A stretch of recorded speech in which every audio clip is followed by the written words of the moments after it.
Before the world was created, there was another beginning, one of light, love, and celestial beings. Ever wonder why angels exist, how they communicate, or what their fall means for us? Join me as we uncover the hidden layers of heaven, the drama of divine justice, and our place in this eternal story.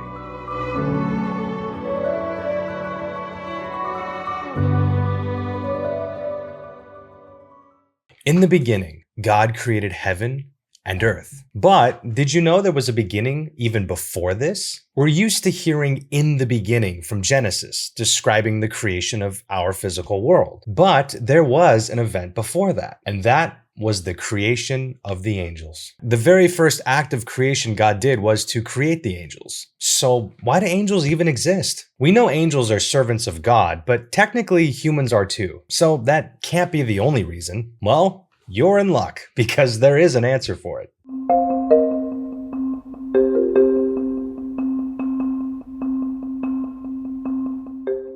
In philosophy, there's a concept called the degrees of being. This essentially means that there must be a hierarchy of things from the ultimate to the lowest. Think of it kind of like a ladder in your garden. At the very top, you might have the sun, which gives light and life to everything below it. Then there's a big oak tree, strong-rooted and providing shade and oxygen. Next down could be a smaller plant like a flower, which adds beauty but isn't towering. And at the bottom you have soil, which is essential to everything existing in this example. Just like the ladder, the degrees of being in philosophy suggest there's a natural order from the highest, most perfect form of existence down to the simplest, with each step having its own place and purpose, all connected in one big, beautiful system. When we look at humans, we know that humans are the highest created beings within the order of the material world. However, God is pure spirit and pure act. This creates a gap between humans in the physical world and God at the highest of all. This is where the angels come in. Angels fill the void between God and man in the intellectual order.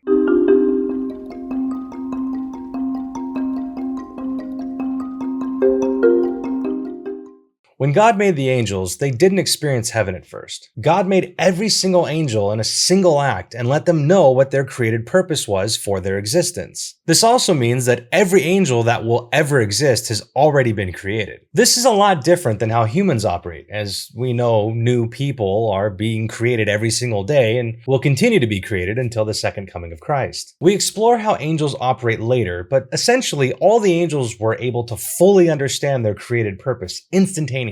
And the first act of their will was to either move towards God in love or away from God in rebellion. They did this by either accepting His will for them or by rejecting it. 2/3 of the angels accepted God's will for them and they immediately experienced heaven. The other third that rejected God's will were separated from God for all eternity.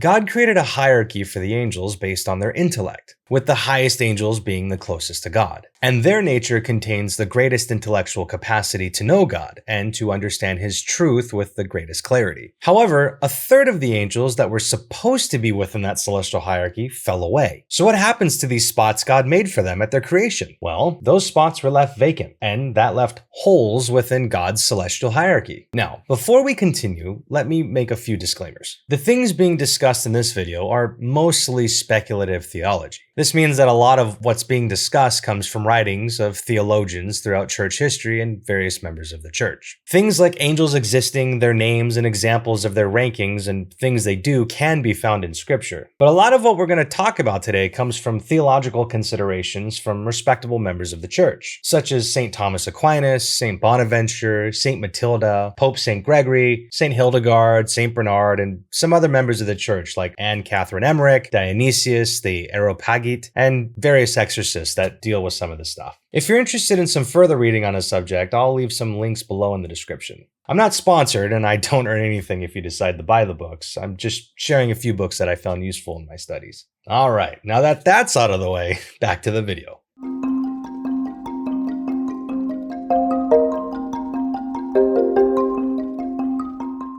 It's been speculated by some theologians that humans will be the ones to fill these vacant positions in heaven that were left behind when the demons fell. That would mean that we can ascend the celestial hierarchy and be raised in our heavenly glory by how we live our life here on earth. Once an angel made their final decision to love or reject God, their choice was final, and they'll forever remain in either heaven or hell as a result. This is because they chose to make an act of their free will either to love God or reject God the moment they were brought into existence. Humans operate a bit differently, as we get to live a life within time and have multiple opportunities to make acts of our free will to love or reject God before our judgment after death. Now, I know what you're thinking. Why wouldn't the fallen angels just change their mind and accept God? That's because of their nature and having what is called intuitive knowledge. Let's discuss.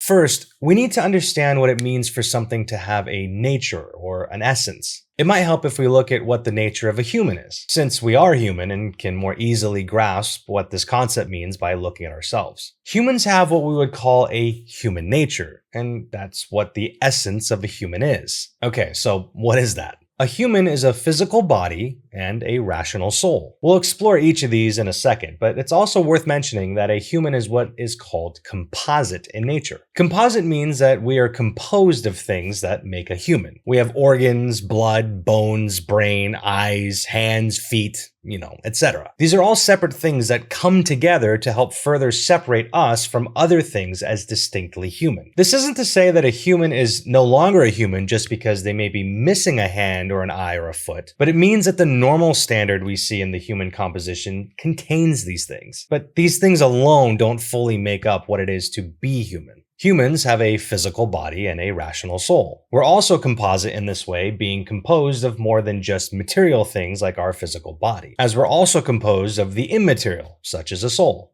We covered the physical body when talking about the physical components that come together to compose the body. What's a rational soul? A soul is the thing that gives life to a physical creature. Creature is simply a term used to refer to things God created that have life. Living things grow, reproduce, and adapt, whereas non-living things don't. For example, God created the sun, but we wouldn't call the sun a creature because it isn't living like a human's living. Now, this would also mean that animals have souls. Plants have souls, bugs have souls, all physical living things have souls, but they don't have rational souls. In theology, there are 3 types of souls that animate life. First, the vegetative soul. This is found in simple life forms like plants, fungi, and algae. They grow, they take in nutrients, and they reproduce. They do this all without any sense or thought. It's like how a house plant knows to grow towards the light or produce new leaves without being taught to. Then there's the sensitive soul, found in animals. They have all the basics of plants, but they can also feel, move around, and react to their world. No one taught a beaver how to build a dam. It just does it because it's in their nature.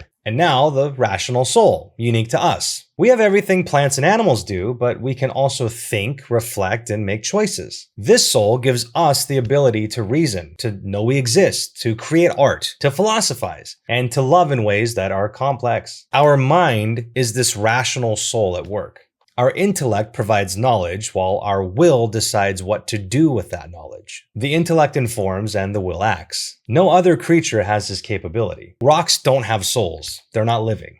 Only living things have souls. But not all living things have a rational soul. Animals, bugs, plants, they live on instinct, limited to their nature. They don't reason through logic like we do. They just act as they're designed to. This is why we say all living things have souls, but only humans have rational ones. This is why we're considered made in the image of God, because we have an intellect and a will. Our intellect allows us to connect with God, to know and love Him as we should. This is what it means to be human. Now, back to the angels. Angels are pure spirit. They exist outside of the physical world in what is called the immaterial world. Angels are then simply pure intellect and will. They're essentially immaterial minds that operate purely on thought. Just as I can have a thought, that thought is immaterial. For example, if I eat a piece of chocolate, there's a real thing that happens where the shape of the chocolate on a molecular level lays on my taste receptor on my tongue in order to trigger a physical response that I can then associate with taste. But me being able to recognize the fact that I'm eating a piece of chocolate and not a piece of cheese is the immaterial thought that is the rational conclusion I made to understand the distinction. This is how human nature works. We use our senses, tasting, hearing, seeing, smelling, and touching, to then reason out our experiences with things to come to a conclusion. Our intellectual nature is limited to experiences that we need to reflect on to be able to understand what something is or why it is. Angels, however, don't operate in the same way. Angels are superior to us when it comes to intellect and operate differently as their nature allows them to exhaust knowledge of things down to the most nuanced detail. An angel's will is different from a human's based on their nature. Humans have what is called discursive knowledge, whereas angels have what is called intuitive knowledge. Intuitive knowledge is instantaneous and comprehensive. This means that an angel simply has to think about something and they'll fully understand everything about what they are considering from start to finish in an instant and single act. Whereas humans, discursive knowledge is based on sequential, analytical, and time-bound methods of thinking. What does this mean? Humans learn through a process, moving from one fact or idea to another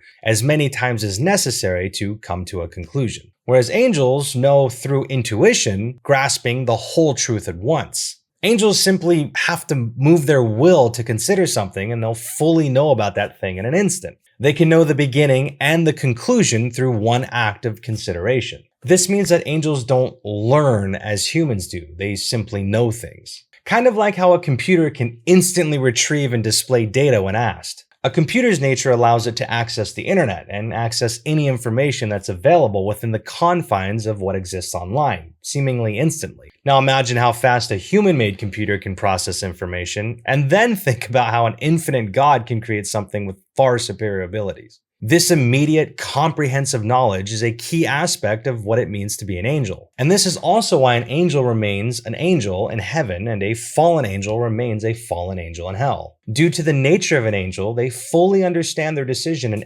every possibly conceived way from beginning to end, and they either respond in love towards God or in rejection of God. This also means angels can't err in their knowledge in terms of knowing things, but their will can freely choose the wrong choice with that perfect knowledge. Their decisions are fully understood to the fullest extent of fact, but they can still choose to be immoral because morality is based on love of God and not just known facts of reality. The difference is that angels had full understanding to choose to love God with their knowledge, and the fallen angels decided to hate God with full knowledge. This is why angels and demons will forever remain in their state of existence, either with God in heaven or separated from God in hell. All angels were given what is known as sufficient grace to choose God along with their nature to understand things intellectually. This makes it even worse for demons, as God extended his grace to them and they, in full knowledge, rejected him anyway. Okay, let's move on to how an angel's intellect works.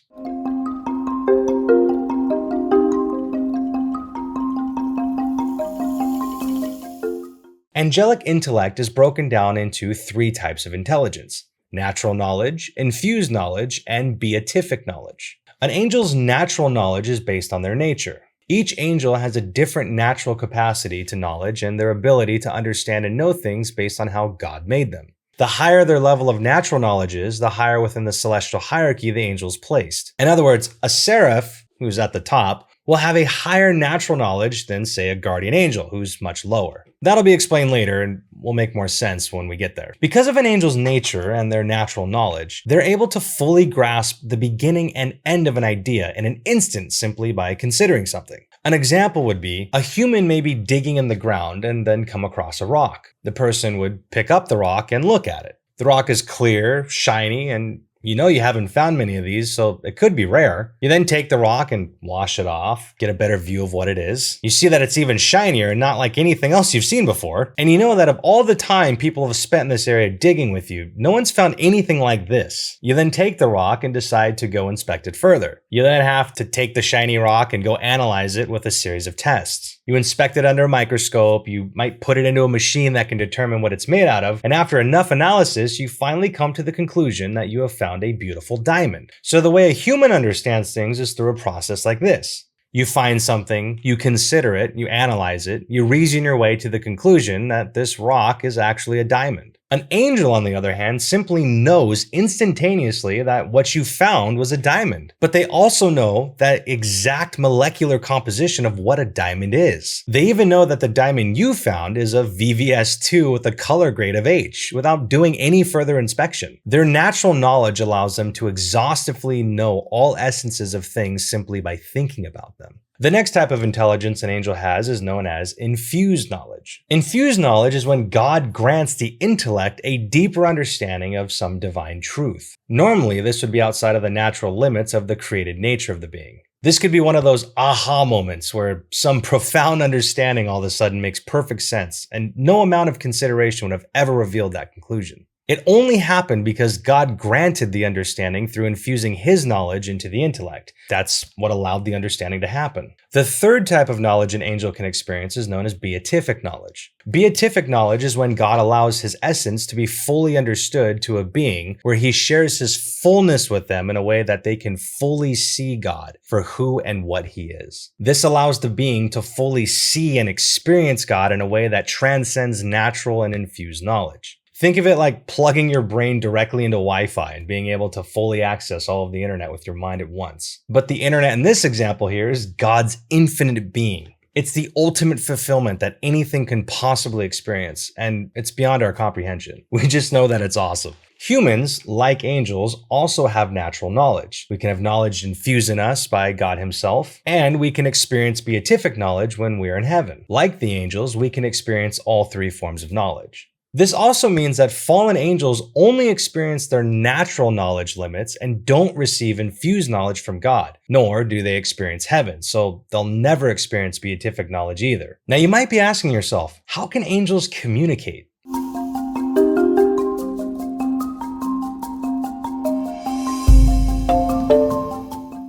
We now know angels are immaterial, which would mean that they don't have vocal cords to speak, as that's an act only found in the material world. However, angels can communicate, but they don't do it through physical speaking, they do it through their minds. Angels communicate by directly sharing thoughts and intentions with each other, much like how our minds can connect ideas without speaking. Higher angels can also communicate in a special way to lower angels through a process called illumination. Illumination is where a higher angel can expand the mind of a lower angel beyond its natural limits. They can help a lower angel grasp a much deeper understanding of some divine truth that otherwise couldn't be understood by the lower being due to the intellectual limits within their nature. It follows that a lower angel can't illuminate a higher angel, since a lower natural capacity can't bring a higher natural capacity to a higher level. One can't give what one does not have.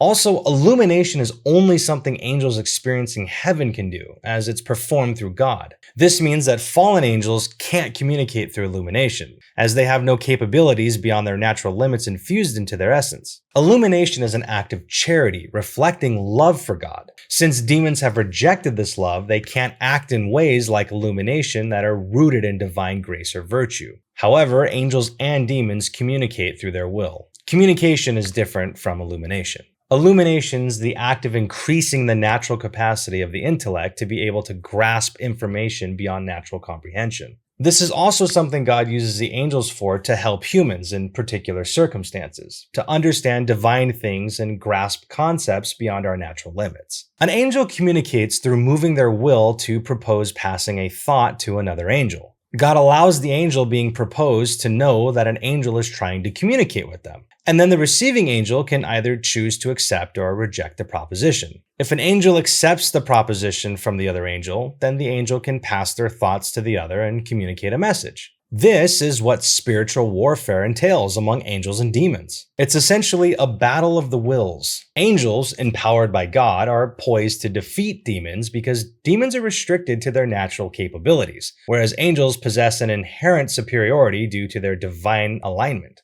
Even if an angel isn't initially more powerful, divine illumination can enable a lower-ranked angel to resist or counter the influence of a higher-ranked fallen angel through the guidance of a higher angel or directly from God Himself. Humans experience a similar dynamic when angels guide us towards God, or demons attempt to lead us into sin and away from God. They can influence our thoughts, presenting images or ideas, and we have the choice to either follow these or resist them. However, discerning the source of these thoughts can be challenging for us, especially since our own thoughts can also be sources of inspiration or temptation. When angels communicate to one another, it's more straightforward and there's no discernment required. Okay, one last thing about how angels communicate. When we read the Bible, we see angels appearing to people and communicating in ways that seem very human through spoken language. When God allows it, an angel can take on a physical form to interact with us, much like how we don't see thoughts, but we can witness their effects. Like how a thought in someone's head can become tangible when it's put into a painting. Or just as air, invisible yet felt as wind, can be sensed, so too can angels make themselves known in physical forms. Remember,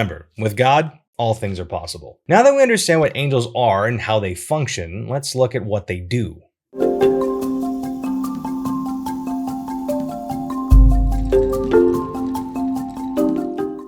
There is something called the celestial hierarchy. This is a divine order that God has structured where we can see a ranking system of the angels. The celestial hierarchy is made up of what theologians have speculated to be 9 orders of angels, sometimes called the 9 choirs, and is further broken down into groups of 3 called triads. Within these 3 triads, we'll find the 9 choirs of angels that make up the celestial hierarchy. From the highest level down, there's the seraphim, the cherubim, the thrones, the dominions, the virtues, the powers, the principalities, the archangels, and the guardian angels, sometimes just known as angels. The highest triad focuses purely on God. The middle triad focuses on administration between the spiritual and physical world. And the lowest triad focuses on dealing with humans directly. Let's discuss each of these. Angels ascend in their order based on intellectual capacity. The closer to God the angel is, the higher their intellectual capacity. As we've learned, the higher angels are able to pass down information through illumination to lower angels to help them as an act of charity. And lower angels accept their position as an act of humility. These are both acts of virtue.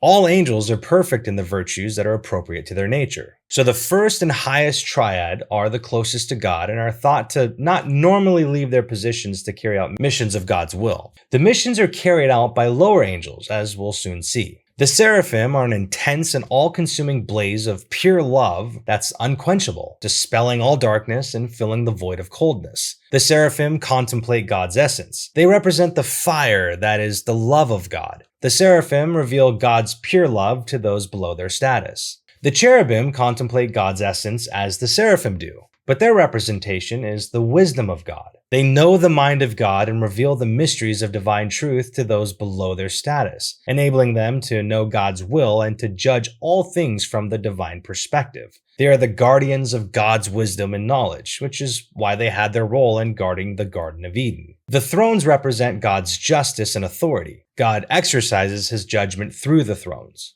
This encompasses the 3 highest choirs in the celestial hierarchy. Basically, they focus on God's love, wisdom, and authority. These choirs take the clarity of their understanding of these things and illuminate the angels below them to better grasp these attributes of God and his essence. The next tier is the middle triad. These choirs focus more on the administration of God's will. This tier contains the dominions, virtues, and powers. The dominions receive knowledge of God's divine love, his wisdom and divine plan, and his power all from the first triad. They take this knowledge and execute God's plan by passing it down to the choirs below them to carry out God's ultimate will. The virtues are responsible for maintaining the physical world and keep the universe working in proper order. They're also said to be the ones who carry out the miracles God allows. The virtues help enlighten virtue within humans and help us to grow in virtue. Virtue is what lies between the essence of a creature and the act of the will. In other words, when we receive a thought, we process it to our nature's abilities. And before we make a decision on it, the virtue sits between the received information and the decision we make with it.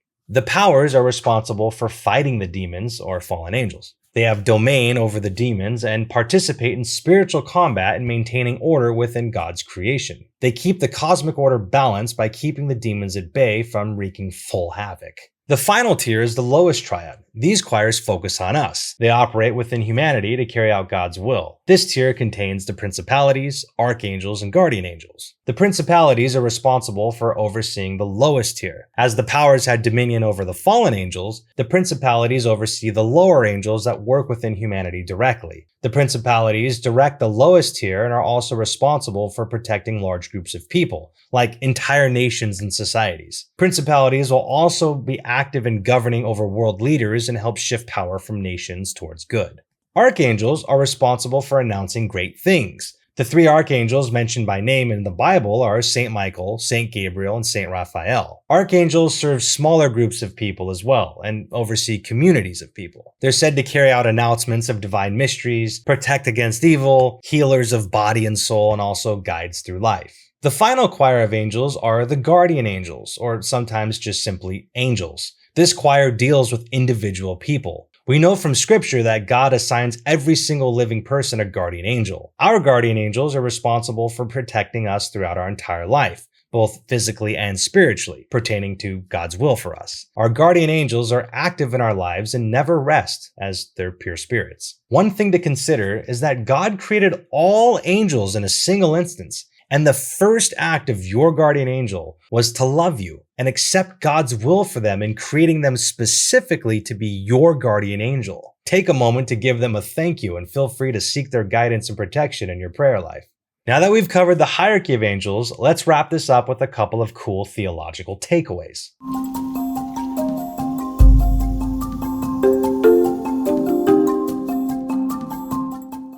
When God created the angels, he gave them a chance to accept his will for them. They were all created at once and instantly understood why they were created and what God wanted for them. They then made a fully understood and permanent decision to either love God or reject him. When the angels that loved God acted in their acceptance of God, they instantaneously experienced heaven and were united with God for eternity. The fallen angels that rejected God instantaneously fell and experienced hell, which is permanent separation from God. Now let's consider something. When God created all the angels, he had a purpose for every single one of them. This would mean that every angel had an assigned position within the celestial hierarchy. However, when the fallen angels rejected God's will for them and they fell, all their spots meant for them in heaven became empty when all the angels who loved God came into their positions in God's order in heaven. So what happens to those vacant spots in the heavenly order? Well, that's where we come in as humans. God knew he would become human and knew he would need to redeem all of mankind by Jesus' sacrifice. This also means that God knew he would have humans fill in those vacant spots in heaven, completing his celestial hierarchy and heavenly order. As God the Father and God the Holy Spirit remain spirit as the angels are, God the Son became human and now consists of his divine nature and spirit, and as with us, a human nature as well. Jesus ascended into heaven and all authority was given to him after his resurrection. Jesus, now as the God-man, also exists within the celestial hierarchy for all eternity. This shows that humans do indeed have a place in heaven, and our place in heaven fits somewhere within God's order as he designed it. It follows that the places we have in heaven are positions that once were meant for an angel that fell. However, an angel's place within the celestial hierarchy is based on their nature. Humans ascend the celestial hierarchy based on our merited grace. Angels are saved by grace, just as we are, and they're accepting of God's will for them in love, just as we do. However, an angel made one decision, and that was that. Humans go through life making multiple decisions, and sometimes change our mind as our nature learns through experience and reflection with our senses and intellect. This means that an angel has their place within the celestial hierarchy based on their nature. Seraphim are the highest above all other types of angels because it's their nature to be a seraph as God created them. The same follows that a guardian angel sits at the lowest choir simply because that's how God created them. It also means that the act of a seraph illuminating the mind of a lower angel is an act of charity, and the lower angel accepting their place in the hierarchy and needing illumination is an act of humility. These are both virtues that exist only because of this order, and as a result, both reflect their love for God in these acts. It's honestly beautiful and brings about further depth to understanding how this ordered hierarchy, as designed by God, is even more glorious, because it naturally creates virtue and love for God. Now that we've covered what angels are, how they function, and what they do, let's get into some cool potential takeaways.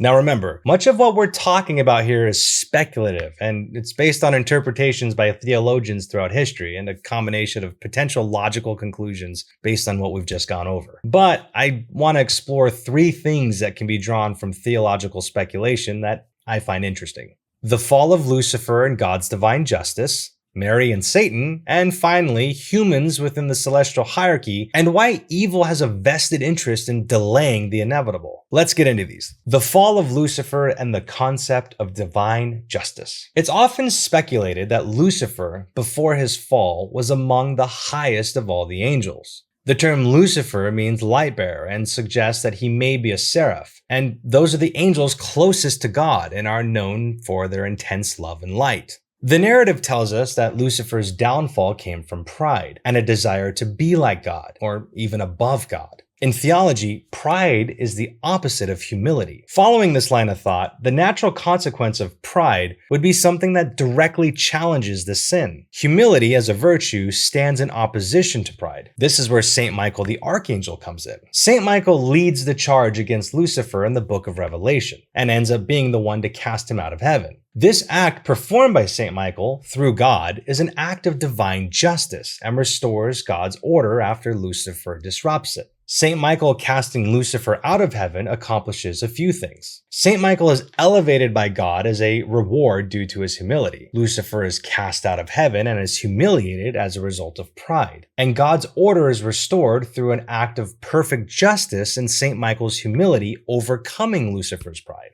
It's a vivid demonstration of how pride leads to its own downfall when it encounters divine humility. Lucifer's experience isn't one of being humbled, as that would indicate that he learned a lesson and was able to grow in virtue from being humbled and accepting it. It's rather an eternal state of humiliation, not in the sense of learning or gaining virtue, but as an unchangeable consequence of his pride. His pride, once his greatest strength, becomes his eternal suffering as he forever is separated from God. Saint Michael, through his humility and obedience to God's will, is given the authority to execute this act of divine justice, showcasing that humility, even from an archangel, can overcome the pride of what was once considered the highest of angels. It's about the triumph of humility over pride, illustrating a profound lesson in divine justice where God's will prevails. Lucifer's humiliation is the natural consequence of his own sin. Not a lesson learned, but a state of existence in hell for eternity, as pride leads to an unending separation from God. Alright, let's get on to the next consideration. Now that we've discussed angels, the celestial hierarchy, and humanity's place in heaven, let's consider this: Mary and Satan. In Genesis 3:15, we see a prophecy where the woman will crush the serpent's head. This passage has been traditionally interpreted to refer to Jesus and Mary. Jesus, the Savior of all, came into the world because Mary freely accepted God's will, becoming the mother of our Lord. Now, consider this. Eve disobeyed God, took the fruit from the tree, gave it to man, or Adam. They ate of it, and death entered the world. Now, contrast that with Mary. She obeyed God, took the fruit from her womb, Jesus, and through his crucifixion, her fruit was placed back onto the tree, and we eat of that fruit through the Eucharist, and life has been restored. Why consider this though? Because it illustrates the profound role humans play in God's plan. We're not just filling the ranks left vacant by fallen angels, but we're part of a divine narrative. Satan, once considered the highest of angels, the bearer of light, fell due to pride, leaving his place in heaven empty. But through God's absolute perfection, he created Mary, and through her sinlessness, her role as the mother of God, as the daughter of the Father, the mother of the Son, and the spouse of the Holy Spirit, full of grace, she perfectly lived in cooperation with all the grace God gave her. Mary is now the Queen of Heaven and occupies the highest place in God's created order, filling the void left by Satan's fall. Let's strive to follow in her footsteps in loving God and growing in virtue, so that we may also find our place in heaven, where we can all exist for eternity as one big and happy Christian family. Before closing this out, let's consider one last final point. Humans within the celestial hierarchy and why evil has a vested interest in delaying the inevitable. Heaven doesn't have two separate hierarchies, one for angels and another for humans. It's all one big divine family reunion where we humans must find our spot among the angels. And it's quite logical to think that these spots we're meant to occupy are the ones left vacant by those angels who fell. But here's where humans are different. We don't just get to heaven by virtue of being human. We ascend through our growth in virtue and our love for God. We get multiple shots at this, unlike angels who made one choice and that was it. Our heavenly experience could be as varied as our earthly lives, with different degrees of joy and closeness to God based on the grace we've embraced. Now, let's dive into the most speculative conclusion so far. If Adam and Eve hadn't sinned, maybe human reproduction would have stopped once enough souls were born to fill those angelic vacancies. But since they sinned, humans now share the fate of hell, which was originally just for the fallen angels. This sin has muddied the waters, leading to a world where humans keep coming into existence until all the souls God foreknew would fill heaven are born. This could imply that the second coming of Christ might happen once all the souls God knows will fill the voids in heaven come into existence. This would also explain why the second coming of Christ will occur while there are still people living on earth and not after everyone on the planet has already died.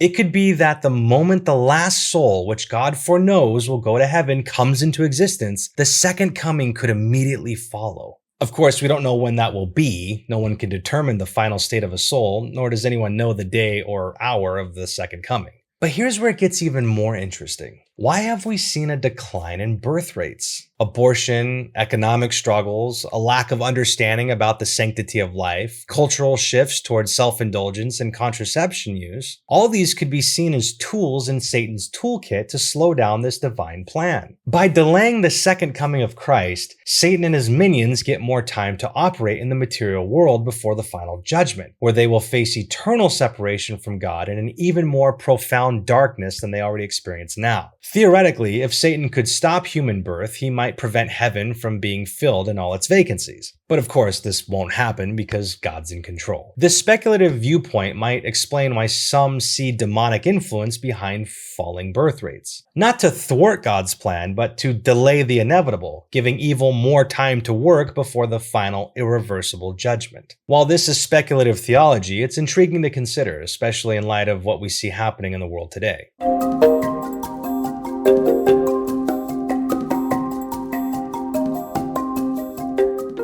Let's strive to follow in the footsteps of love and virtue, contributing to our heavenly family as we look forward to that glorious reunion in heaven. I hope you've gained some insight and maybe are leaving even a bit inspired. This deep dive isn't just about angels or hierarchies, it's about our place in the grand narrative of salvation. We're called to love, to grow in virtue, and to live in a way that we might fill those spaces in heaven that are meant for us. Not out of necessity, but out of love. Let's continue our lives in humility, grace, and love, following in the footsteps of the saints and angels. Let's be vigilant against the influences that seek to derail us from this path, knowing that our ultimate home is with God in heaven, where we hope to join the celestial celebration, not as mere spectators, but as beloved children of God. Thank you for joining me today. May we all strive to be part of that divine family reunion in heaven. Until next time, God bless you, and may you find joy in your pursuit of Christ.